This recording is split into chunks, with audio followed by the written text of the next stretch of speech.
What's going on, man? How are you? I'm good. I'm at a band rehearsal right now, rehearsing with the new band. Man, that's awesome. All the fans, everybody's going crazy. Where's Jesse? I was like, I promise, he's coming in the chat room to talk to everybody. So Yeah, man. No, I can make time for the fans, of course, as you always try to as well. So. Yeah, no, I can see everybody's asking. Man, they're going so quickly. How's everybody doing? I'm at a band rehearsal right now in Burbank.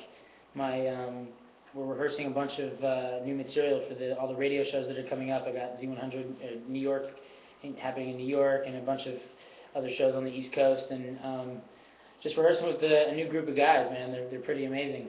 That's awesome. So do you pick your own bandmates, or you just kind of meet them along the way, or how does that work? Yeah, no, definitely. There's this new drummer actually that I'm working with. He's the musical director. His name is Nissan Stewart, and he's a cool guy. And he knows a lot of LA cats around town, and he pretty much, the two of us put together like a really strong band. And they're pretty R&B. They're R&B rhythmic guys. They've done a lot of R&B stuff in the past, so we're gonna have a good time, man. That's awesome. Now, when it comes to R&B and rhythmic, I mean, is this kind of a stretch for you, or what do you think? I mean, yeah, I grew up listening to this, to R&B soul music. That's kind of, and I feel like I've always had that in me. That's the kind of the music that I've always gravitated towards. So, no, man, it's not a stretch at all. I mean, vocally, I will say, like, I definitely pushed myself on this record and tried to mess around with the vocal acrobatics, but I had a great time, man. It's a fun record. Right, that's awesome. Well, of course, we're going to spend this time to get to know you, outside of your music as well. Of course, we're broadcasting live right now on wild949.com and Justin TV as well. So we have some questions here that the fans have been kind of putting together, and of course, the fans in the chat room as well can participate. We encourage that for you. That's why we're here. So cool, man. What are some of the big producers that you work with on your album Departure? Well, the first producer I worked with, or one of the producers that produced Leavin', actually, the first single, Tricky and Dream, who I know probably a lot of you know Dream. He wrote Umbrella for Rihanna, and he had a huge single himself with Shorty is a 10. They did the first single, and yeah, man, I worked with a lot of great guys. Sean Garrett, who has had, I don't know, 9 #1 hits in the last 3 years. He's become like a mentor, a big brother to me, so he was fun to work with. But yeah, definitely worked with a group of A-list producers, man, that definitely kind of crystallized this vision I had for this record. Cool, that's awesome. So, and then as far as non-musically, we're going to kind of get to know you, like I said earlier. So, what is something that really annoys you? Let's see.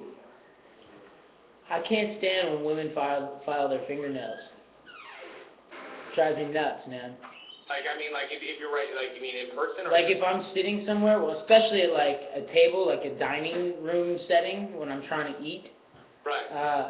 It's so, like, that thing, like, it should be taken to the bathroom. And the sound, like, the actual sound of it reminds me of, like, fingernails on a chalkboard. It drives me crazy. So if you're eating and all of a sudden, a woman that you have, you're out to eat with or something starts to try to either file her nails or start clipping her toenails on your plate, you're not having that? She's eating dessert by herself. Absolutely. Or you can eat the toenail, I don't know. I don't know what you're into, but yeah.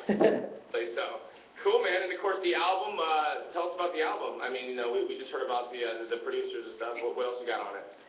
Well, I mean, the record was written over the course of 1.5 years, 2 years, and a lot of the content does relate to my personal life. A lot of it was autobiographical, and I was in a relationship for 3 years, and that definitely was a chapter that was worth writing about, and certainly made for a great song. So a lot of that, a lot of the music is based on that, and then coming out of the relationship as well. But just, I think lyrically the content is just a little bit more mature than some of the stuff you've heard previously from me. I think it digs just a little bit deeper, scratches, a little further past the surface, and it's, I think, very accessible for, people my age.